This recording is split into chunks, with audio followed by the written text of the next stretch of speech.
Hello friends, कैसे हैं आप स्वस्थ होंगे, मस्त होंगे और अपनी पढ़ाई भी अच्छे से कर रहे होंगे। एक लंबे अरसे के बाद मैं आपके सामने एक नई वीडियो लेकर आई हूँ। तो आरपीएससी स्कूल लेक्चरर की तैयारी करने वाले इन स्टूडेंट के लिए वीडियो है। साथ में अगर आप फर्स्ट ग्रेड के साथ में सेकंड ग्रेड या रीड की तैयारी कर रहे हैं तो ये वीडियो उनके लिए भी बेनिफिट होने वाली है, यूजफुल वीडियो है।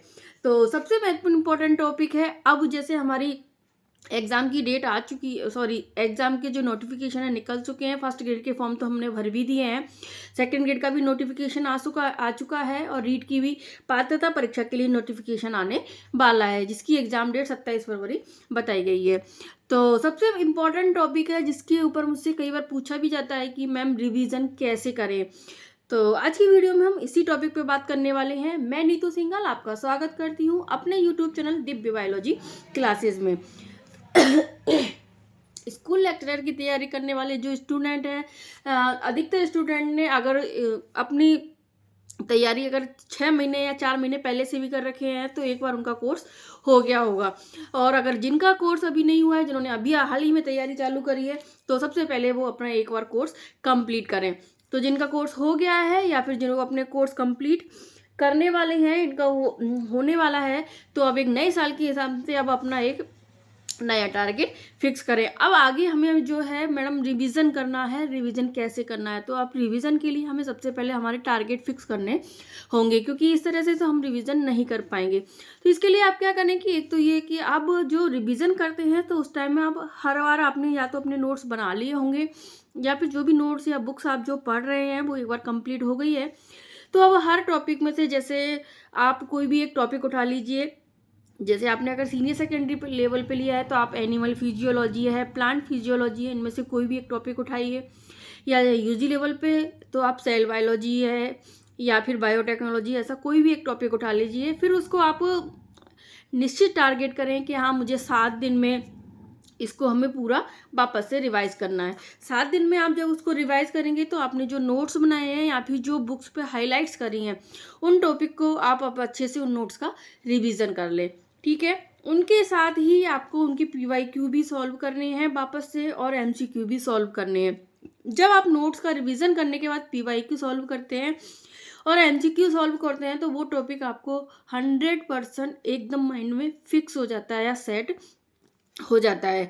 एक बात का आप ध्यान रखें कि आप जब रिवीजन कर रहे हैं तो वापस से नई बुक्स लाके नया मैटर पढ़ने की कोशिश कम से कम करें, क्योंकि जो मैटर आपके पास है उसी में ही आपको बार बार रिवीजन करना है। हाँ, अगर आपको ऐसा कोई टॉपिक लगता है कि इसके नोट्स मेरे पास सफिशिएंट नहीं है या फिर ये मैटर मेरे पास अच्छे से तैयार नहीं हुआ है, तो उसके लिए आप कुछ भी यूट्यूब पे देख सकते हैं या फिर कोई बुक से आप वापस से थोड़ा सा मैटर उसका बना सकते हैं।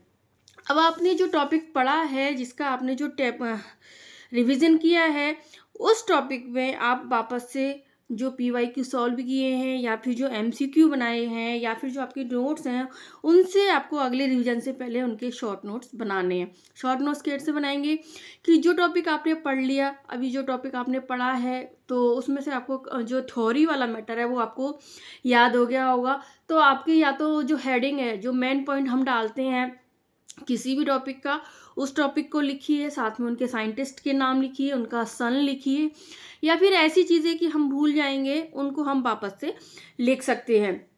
आपने एमसीक्यू साथ में आपने जैसे एमसीक्यू सॉल्व किए, अब जब आप एमसीक्यू सॉल्व करते हैं तो बहुत सारे क्वेश्चंस ऐसे होते हैं जिनको आप नहीं कर पाते हैं, तो उन क्वेश्चंस पे आप गोला लगा लीजिए, हाईलाइट कर लीजिए। यानी जो क्वेश्चंस आप कर पा रहे हैं उन क्वेश्चंस को तो आप छोड़ दीजिए, और जो क्वेश्चंस आप सॉल्व नहीं कर पा रहे हैं या फिर आपका गलत हुआ है उस क्वेश्चंस को आप अपने नोट्स में जो A4 साइज पे अगर आप बना रहे हैं या फिर किसी भी रजिस्टर को तैयार कर रहे हैं तो उसमें आप उस नोट्स क्वेश्चन को नोट कर लीजिए। तो उसमें आप जब नोट करेंगे तो एक तो उसकी लाइन हो गई, 4 उसकी ऑब्जेक्टिव हो गई। जब सब चीज़ को आप उसमें डालते हैं तो आपका एक शॉर्ट नोट्स में आपको एक लाइन आपकी तैयार हो जाती है। फिर साथ में पीवाईक्यू आप इसके सॉल्व करेंगे। जब आप उस टॉपिक का पीवाईक्यू सॉल्व करेंगे तो साथ में क्या होता है कि कई बार कई पीवाईक्यू में हम कंफ्यूज हो जाते हैं, अच्छा मैटर हमारा अच्छा टॉपिक तैयार होने के बाद भी। तो अगर ऐसे ये तो होता ही नहीं, क्योंकि हम जब भी कोई नोट्स या बुक से हम मैटर तैयार करते हैं तो हमारा 80 से 90% ही जो मैटर है वो तैयार हो जाता है। तो कोई कई बार PYQ ऐसे आते हैं जो हम सॉल्व नहीं करते, तो उन PYQ को भी आप अपनी बुक से अपने नोट्स में उतार लीजिए। जैसे आपको मैं बता दूं, जैसे मैंने अभी ये वाला टॉपिक पढ़ा था कि इकोलॉजी में जो इकोलॉजी और बायोडाइवर्सिटी वाला टॉपिक मैं तैयार कर रही थी, तो उस टॉपिक में जैसे मैंने ही कहा था दुनिया में सबसे खतरनाक जलीय खरपतवार कौन सा है, तो इसमें मुझे लगा पार्थेनियम और आइकॉर्निया, अपन दोनों के बारे में पढ़ते हैं, तो इसमें मेरा थोड़ा सा कन्फ्यूज़न था। मैंने पार्थेनियम इसको सही कर दिया, लेकिन इसका आंसर होता है आइकॉर्निया। आइकॉर्निया जिसे हम बंगाल का आतंक भी कहते हैं। तो इस क्वेश्चन पे मैंने गोला लगा लिया है। अब इस क्वेश्चन को मैं अपने A4 साइज के पेपर पे नोट्स, शॉर्ट नोट्स के रूप में उतार लूँगी। तो इस तरह से अगर आप उतारेंगे ना, तो अब मैं इस चीज़ को कभी नहीं भूल पाऊंगी कि सबसे खतरनाक जलीय खरपतवार कौन सी है, आइकॉर्निया। तो इससे रिलेटेड और भी कुछ अगर एक दो पॉइंट्स हैं, जैसे इसे बंगाल का आतंक कहते हैं, इसको हिंदी में हाइसिंथ कहते हैं, जलकुंभी कहते हैं। तो इस तरह से आप इसकी जो सारे टॉपिक के जो छोटे छोटे नोट्स हैं आप इसके तैयार कर पाएंगे।